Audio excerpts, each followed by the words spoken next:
Welcome to the intersection of technology, cybersecurity, and society. Welcome to ITSPmagazine.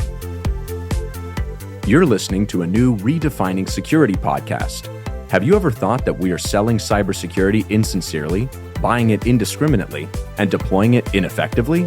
Perhaps we are.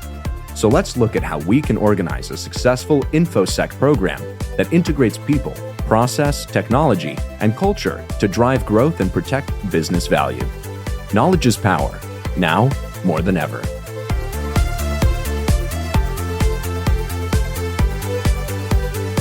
HITRUST is a leading data protection standards development and certification organization that strives to safeguard sensitive information and manage information risk for global organizations across all industries and throughout the third-party supply chain. Learn more at hightrustalliance.net. Imperva is the cybersecurity leader whose mission is to protect data and all paths to it with a suite of integrated application and data security solutions. Learn more at imperva.com.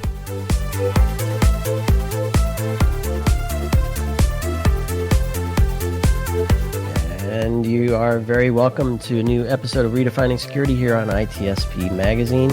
I'm flying solo today, and I'm going to fill up the time with goodness with two amazing guests. One's been on the show, another one has been on other shows new to ITSP Magazine.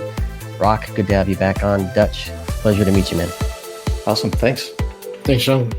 And listen, we don't have a lot of time. We got to get into this, and we're going to grade ourselves at the end. So quit messing around. Let's start talking security culture. Go. Culture eats strategy for breakfast. I mean, that's a kind of a famous line from a legendary management consultant, Peter Drucker. And I'll just tag on to that I'll amend it to say culture eats all of the security controls that we could possibly put into place for breakfast. So, culture by definition is the things that you are, not as you do. And, I think we have to stop just shoving technical security controls down people's throats and start promoting the culture from within. Aside from the technical controls, right? We have people, process, and technology. I'm going to stop you there, Rock. For a reason. Yep. I'm going to stop you there, Rock. And I'm Dutch, ranting. And Dutch, the thing you're about to say, don't say it. Say something else. I think that people, no, not that. Something else. There's a way to measure culture that makes it meaningful, and you can do positive steps in a fashion that people can internalize. And we have to orient on those things for the average employee, not for the security team. Because if we don't get every employee involved in making security part of the culture, we will fail. Full stop. Nice. And I was playing with you there a little bit. You probably wonder what the hell is this guy doing? No.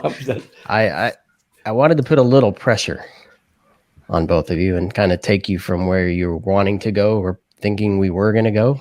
And I don't know. I feel like that may be the role the CISO experiences or the environment the CISO experiences all the time.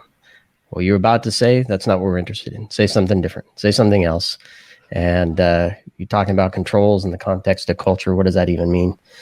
So that uncomfortable, weird moment there now. Let's really get into this because and I know, Dutch, you in one of your posts, you mentioned that a lot of people, CISOs in particular, say that culture is very squishy.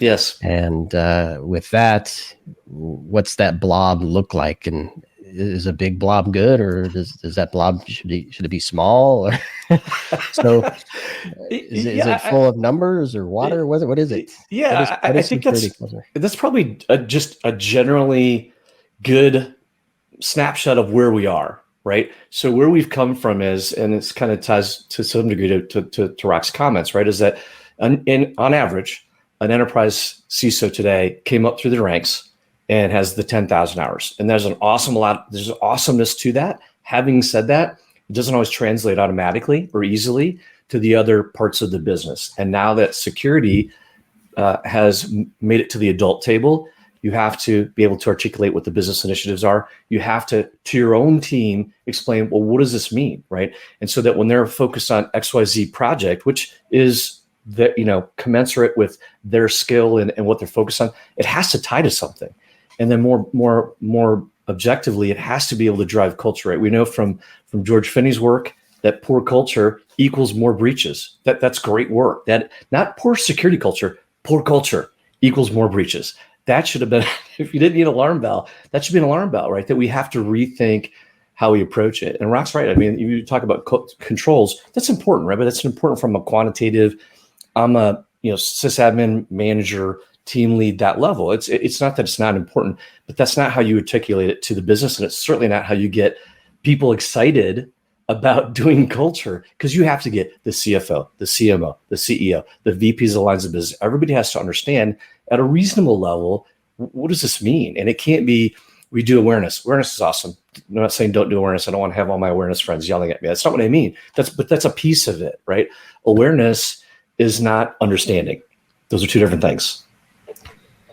Yeah, and Rock, your thoughts on this? Because I often joke that every company has a bug bounty program, whether they know it or not. And I'll equally say every company has a culture. It may not be the one that they want. So talk to me a little bit about that, both company-wide and then also security culture. Yeah, so culture in general, right, has to be driven from the top down. It has to be your organization's core values, and that needs to be defined by the board of directors on down. Board of directors through the executive leadership team, through the VPs and the mid-level managers, all the way down to the individual contributor. And then it's got to tie back up, right? And then the individual contributor needs to understand how their contributions to the organization, security or not, tie back up to the organizational goals and values as a whole. And it's the same thing with security culture. It's got to be established from the board of directors on down, and then the individual contributor understanding what they're doing, whether they're on the security team or an accountant, contribute to that. And I'll flip it to say culture of security on back up, tying to the organizational values. And what really makes it difficult, much like how there's no agreed upon definition of culture or what a good culture is, there's also no singular definition of what a good security culture is or cybersecurity culture is. So I mean, there are, I think, some things that are maybe indicative of a strong culture within an organization that we can get into, but I definitely want to get Dutch's thoughts on that. Yeah, so Sean, I want to take you back to your comment, right, about the uncomfortableness. Culture is not necessarily what an executive might say who sits at corporate headquarters, right? Culture is what, and Rock touched on this, right? It's what people perceive. It's what that person in Biloxi, Mississippi in the warehouse, it's what they say it is, right? So to bring those two things together, you can measure your culture. And I would encourage people to do this, because your chief people officer, those folks do understand how to do this. We've had models for 40 years on culture.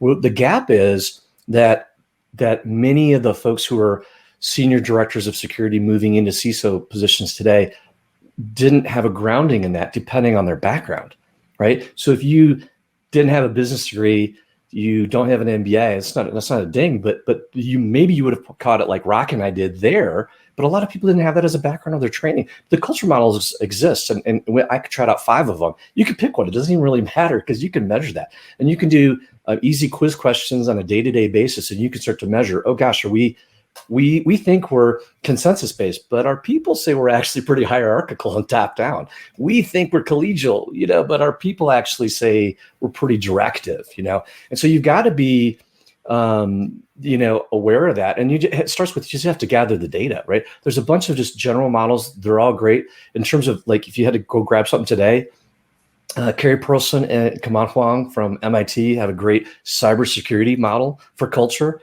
Values, attitudes, and beliefs. I'll just, tell you, those are the 3 levers that are simple. People understand those, and it ties to what Rock said, right? Values, attitudes, and beliefs. You don't change people's beliefs, but you can appreciate where they come from, right? But so you can make it tangible. And so all the things that Rock said totally make sense. We have to help that director of application security who's going to take that CISO role. Now, how do I make that real? Like, what do I do with that? I'm nodding. I get it. Like, we've got to hand them matrix, simple things that they can do, not only to develop the culture upwards and tie into it, but candidly to help coach their people. What does culture look like? To take it away from that squishy blob and say, hey, here's 5 things that we think about, or maybe we start with 3. And we check ourselves and we check our people, not only our people, but the people, right? The actual stakeholders, and make sure that we're on track, because we're probably off track too. We think we're doing a great job in security, and the application folks are like, nah, not so fast, because there's probably not been a great communication path historically there. Yeah. And it's, from my perspective, it's how you live and breathe. And I want your thoughts on this, because I put you both on the spot, right? Rock, go. Dutch, don't say what you're going to say. It's how you respond in moments of uncertainty and ambiguity that you then turn to your gut, where you're comfortable, what you've experienced comes back to play. And I feel that that's the moment where culture really is defined. And so maybe your thoughts on that, but also the other thing I'm thinking here is that culture doesn't necessarily mean a great work environment. It may be we care about our employees and our culture is one that supports them and protects them from burnout and gives them time off, and we have a good balance, work-life balance. That may be the culture. But it may be very well defined as we are going to be competitive as hell. We're going to be aggressive in this space. We're going to take the market by storm. We expect our employees to drive as hard as we want them to achieve those goals. And that may be the culture, right? And then following from the security perspective, you better be prepared for 24/7 nation state attacks, whatever market you might find some threats that you're facing as a security team that put you under pressure as well. So it may be high pressure, not necessarily a good environment to work in. So tell me a little bit about your experiences, because I know both of you have had good runs at different places and connect with lots of folks all over the place. Your experiences of how an organization translates what they want to achieve into how they want their people to act. Dutch. Yeah, so for me, I'll juxtapose this, right? I was a military officer, right? So it's talk to us, we talk about it, we read history on it, and we fail and we retreat and we try to do better. So I will tell you, it was probably one of the most jarring or off-putting things to move into civilian roles, where I felt the lack of it. I couldn't have told you in advance, but wait a minute, we don't all sort of align on these things. And not that maybe we do, but we don't even talk about them. So what I was saying, the learning point from there is that I've been in cultures that were, again, it's not a good, bad thing, kind of to both of your points, right? But I've been in cultures where I knew what the culture was, and it was talked about, and I feel comfortable that generally everybody understood what the culture was, and then we could align ourselves and then build our strategies, whatever our domain was, to tie into that. I've been at other places where if you push me, over a scotch, I don't know if I could tell you what the culture was. I could tell you how it felt to me at times, but I couldn't tell you 3 bullet points on the culture. And so that would be the first thing I'd say is just go figure out what your culture is. Not where you aspire to be. Where's the culture today, right? And again, there's super simple things that you can do. There's a bunch of just questions and things you can ask. And again, I'd lean on your talent officer, your people officer. They understand this at a much greater level than I do. But what is your culture now? And everybody needs to know that. Give us an idea of what a couple questions might be. How do you feel connected with other people who are outside of your group? Simple things like that to understand. Are we, it doesn't have to be aligned, but do you have people that you can talk to when you get frustrated by a process? There's simple things like that. And if you tee those up, you can get a kind of some kind of feedback on where are we, right? Again, I think most places I've been think that there's a lot of consensus happening. And I think that sometimes that person in Biloxi, Mississippi would disagree, and you just have to ask them those questions. Do you feel listened to, right? When you disagree about a topic, does somebody actually listen to that and then take your opinion into account, right? So that would tell you there's some, bottom up. There's just like, there's like a slew of them, but you could ask probably one simple one a day, and over some time, you get a good snapshot, and you'd feel oh, wow, this deputy CISO over here is doing great, and the VP of XYZ, we need to maybe just align them. And the way that you do that is through stories, right? You hold that up because people learn through stories, not through control mechanisms, not through charts. The charts are for us to kind of like look at something and go back and forth on, is this where we want to be? But the way they learn that is just like with our kids. If I say once upon a time, right, everybody's I'm going to lean forward because now you've teed me up, right? You need to tell stories. So whatever your culture is in terms of town halls, whatever it is that you guys, however the executives connect with the people, you need to tell the stories there. And you need to be explicit about, hey, we've decided we really want to focus on culture and around these couple of things. We're going to start with assessing where we are. Hey, I'm going to come back to you and tell you, here's where we were. Here's where we'd hope to be. Here's the 2 or 3 things that we're going to do, but also I want to give an example of how Sean did this thing in the warehouse in Biloxi, Mississippi, that is a perfect example of, consensus building, because he went to the people in operations and he went to the people in finance, and he figured out that this process had a lot of waste. And so we figured out a way around that. So you tell those stories, but in a human way. So Sean goes, oh, cool, I was doing the right thing, right? Because to your point, Sean, that's the culture fills in the gaps, right? When an individual contributor or even a team lead doesn't exactly know what to do because there's not like a clear-cut thing, and they make that decision you hope would align with the culture. But if they don't know, you kind of left them in a lurch, frankly, because they have to make a decision. They make the best decision, probably think they can, but they don't know. So that helps them guide them. It just makes it simpler. So you don't have to have these long, tedious lists of things. You go, hey, these are the 3 things. And like you said, Sean, it could be we're ultra competitive and we want to move from 4th to 2nd. Okay. And everybody knows. So then we know, okay, I know where I need to get into the canoe to do that thing, or I'm going to go stand on the bank, and wave to you guys and figure out where my exit strategy is in the best possible way, because maybe it doesn't align with, where I want to be. So. Yeah, and Dutch alluded to this. It comes down to what Jocko Willing calls commander's intent, right? Yeah. Where culture is what your organization does when you're not there.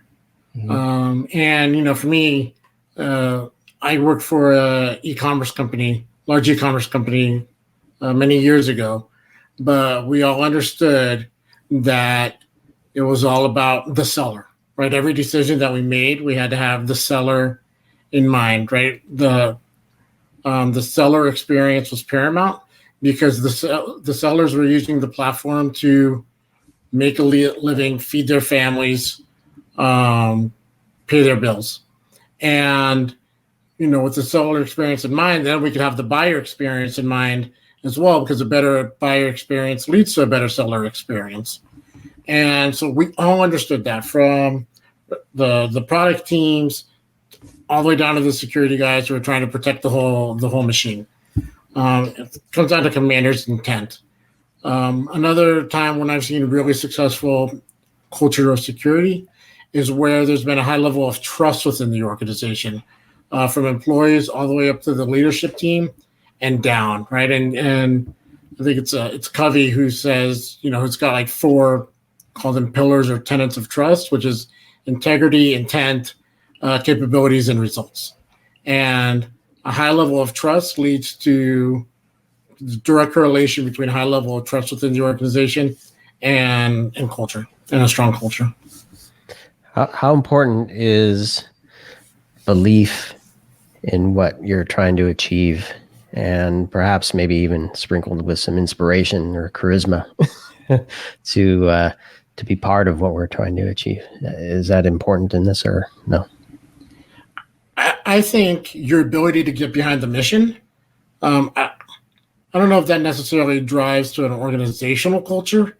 If you're not in a role or at a company where you don't believe in the mission, you shouldn't be at the company, right? So that's more of a personal accountability thing. What if you're the only one? You're the only one that can do it, and they pay you a shitload of money. Right. I was saying, then you put extrinsic value above intrinsic value, right? At some point, though, my experience, I mean, both personally and what I have seen across my entire career, is eventually that extrinsic value, that monetary value, that's great, but your stress levels and your mental health erode away to the point where that monetary value, it's not worth it anymore, and you bounce. Some people have to pay the mortgage, though, Rock. To be fair, right? I mean, if I'm starting out and I'm making a career transition, I was a single parent. I'm breaking in, I'm transitioning from the military, whatever it might be. I mean, sometimes you have to have a job, right? And so there, I think what you can do as a good leader is you can be aware that, hey, look, I wish, or I would aspire that the overall culture of this company has 20,000 people and I have 20 people, right? But you can still take care of your people. You can do your part of that, right? And so I'm sure you guys have experienced, I have, where I wouldn't necessarily say I love the overall culture of the organization, because I've been at some really large ones as well. But my team had a good culture, right? And so that's the leadership. I mean, it can be team lead, manager, whatever. And I would just say that. So, I mean, it's okay. Because I think sometimes we have to go back to but I'm a manager. I only have 12 people, right? And I can't tell the CEO and the board what to do. No, but you can take care of you and your people, right? As much as you can, right? And so I agree with you. Ideally, Rock, it's extrinsic and intrinsic line up, but sometimes that's just not the ground truth. It's not the way it is for that individual. So, but that team lead, that manager, that director, they can make their portion of it be as good as you possibly can be. Hey, on our team, this is what we agree on these three things. This is what we do. This is how we, balance workload. This is how we look after each other. This is how we are, and so I think we should keep that in mind too, that we don't always get to be the C-level and make those choices. We got to make sure that we're doing things at the team level that they feel like they actually have an impact. And I agree, you've got to understand and believe, I think, Sean, to your question, right? What the thing is that we're trying to accomplish, right? So the military is really strong in this. And I think that there's a learning point, without being grandiose, that you need that on teams too, right? Because Americans, particularly based on our psychology, if we don't understand our piece of the overall puzzle and what two levels above us are going to do, which is where commander's intent comes from, right? Then it's very hard for Americans in particular to buy in because of our psychology. We really want to believe in the thing that we're doing. And all the evidence that I see is that will continue. So, Rock and I have gray hair. I mean, people under the age of, at a younger age sustainability, DEI, are you doing the right things? This is really, really, I look at my oldest, is about to turn 18. That's important to them. And so we have to keep an eye on that as well, that if you can and talk about that consistently, candidly, transparently, as much as you can, then it helps people understand, well, gosh, I see where I fit in. I see what I do in accounting, or what I do in sales, or what I do in the SOC, right? Matters. It matters, not just to me, but it matters to the whole. And that's super important, I think, to get people, I don't like the word buy-in because it sounds very slick, but to get people to understand, did I do a good job today? Because some days it's hard. On hard days, it's really hard to, unless you have a really black and white kind of, checkbox job, sometimes it's hard to go home and go, did I do a good job today? And when you're 22, you need to know that. Yeah. So talk to me about that. I'm a program manager at heart, so I look at everything like a project.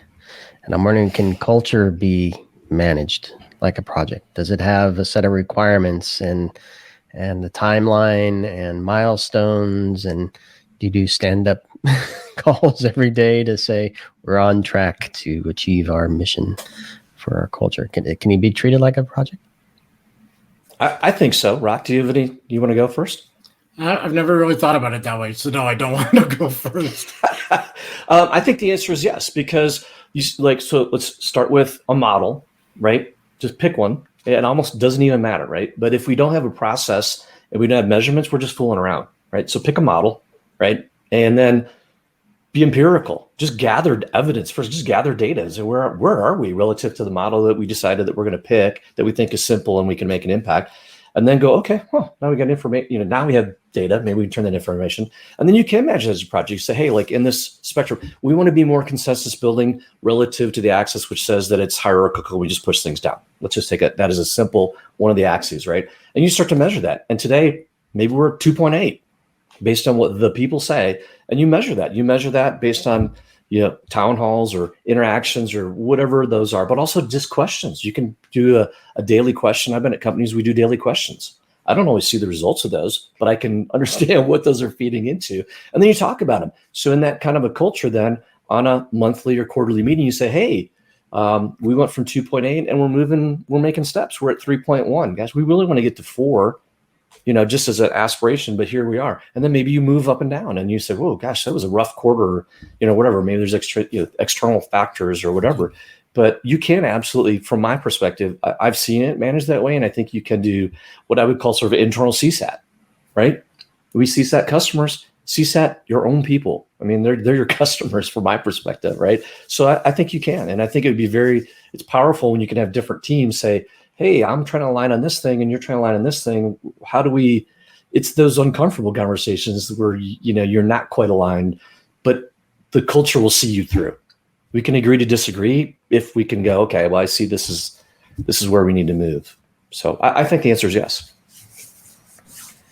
And Rock, do you feel that, 'cause I keep envisioning, okay, you start asking the employees these questions and you either get short, terse responses that have no substance to them, or there's just no participation at all, which in itself is a sign of the culture, right?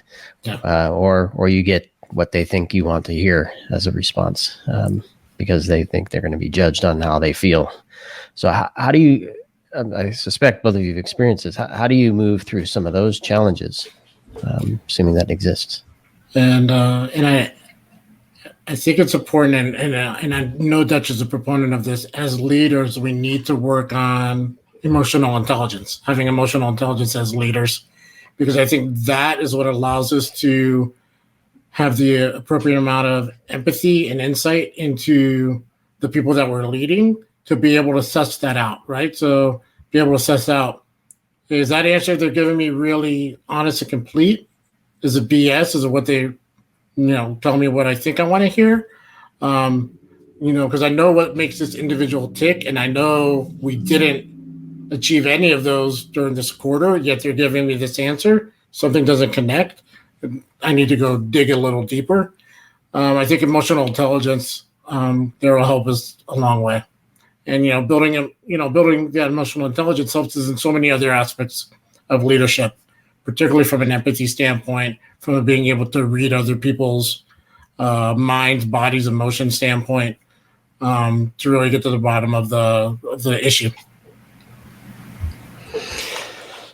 Yeah, I think that we have to have more conversations and where we have whatever data and information that we do have, right? So Rock's, throwing out some great ones already, right? So in the same way that I can tell you that based on George's research that you're 3 times more likely to have a breach if you have a poor culture, however we define poor, right? In this case, it was Glassdoor. In case anybody's curious, that's what he used as a simple way of measuring it in comparative sense, right? Because it's comparative for the, you have to have those kinds of pieces of information too, because if you do have people who trend towards analytical and trend towards data, you need to have that, right? So you need to say, look, the research shows, and there's now a body of 25 years of research that emphatically shows that a better culture, however we define better, right?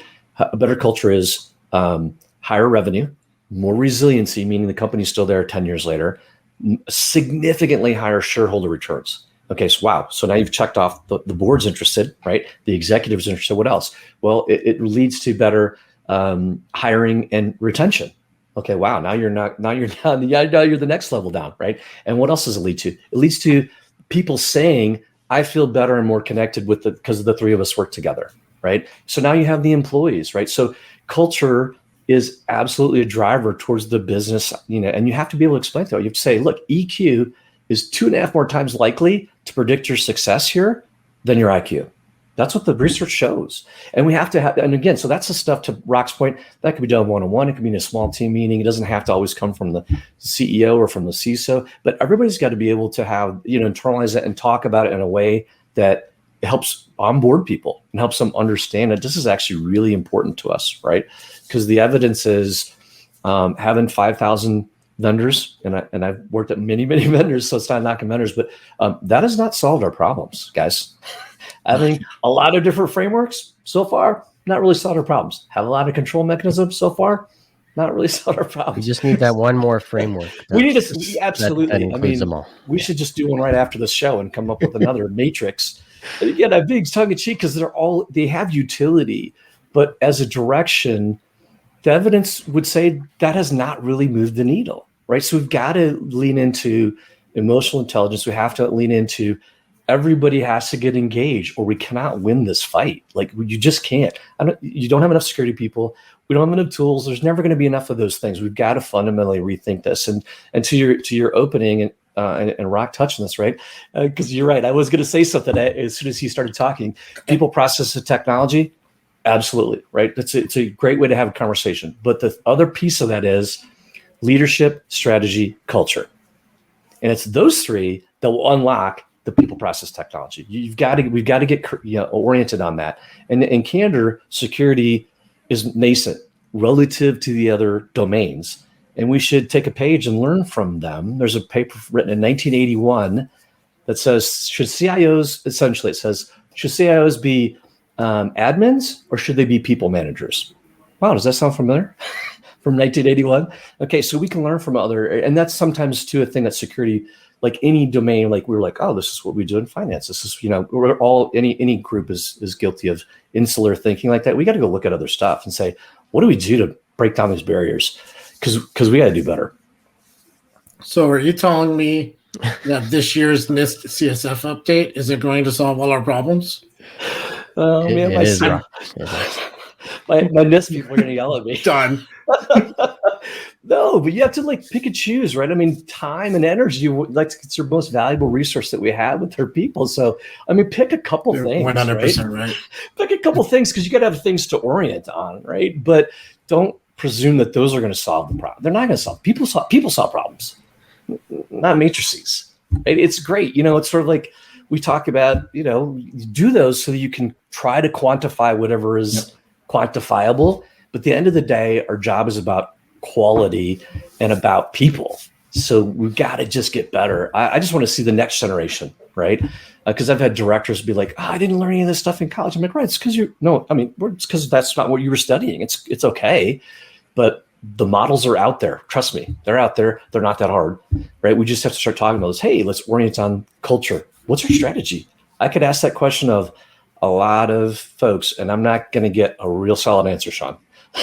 I'm going to get a lot of security nerdy stuff, right? And I'm going to get metrics and stuff. And by the way, I love that. I mean, I actually like. Oh, you need those too. You can't trade one. Absolutely, it's fun to talk about, but that's not probably fun for the other, the other VPs, the other people to talk about. It doesn't engage them, right? We got to just so we got to kind of lead the way there too, and help give our people. What are the stories? What are the sound bites? What are the little bits and pieces that you can grab onto to help you understand? Hey, you're a manager. Are you talking to managers in other departments right now?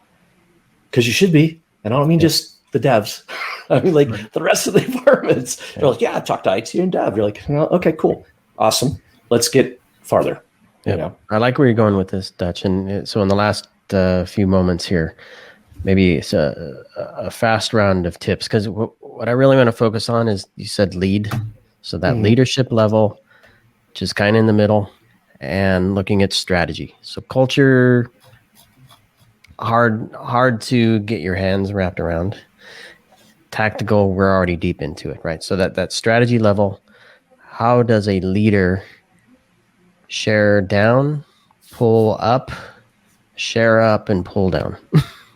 So best practices, a few tips in any of those directions as a leader to ultimately drive culture. But let's start maybe with the strategy. I think I'll say that number one, it's understanding your audience, because like to Dutch's point, some will really eat up the analytics. Some will really eat up, hey, I've been doing this for 20 years and this has been my experience in the storytelling version of it. And just like, the Broncos are hiring just hired a new coach. And, one of the questions at his press conference is, how much are you going to lean on analytics? And his response was effectively, well, analytics is a part of the game, evaluate, but it's not the entire game, right? And there is room in this world for both.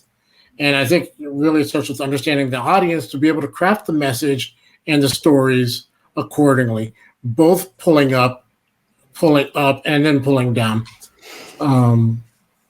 Sharing what your team's concerns are upwards, and then sharing the organizational goals, missions, and insights downwards to your team.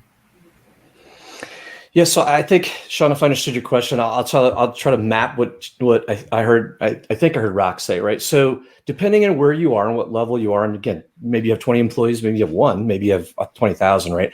But there's a couple of things that you can just orient on, and you can figure out where your piece of it is, right? So the vision is where we're headed.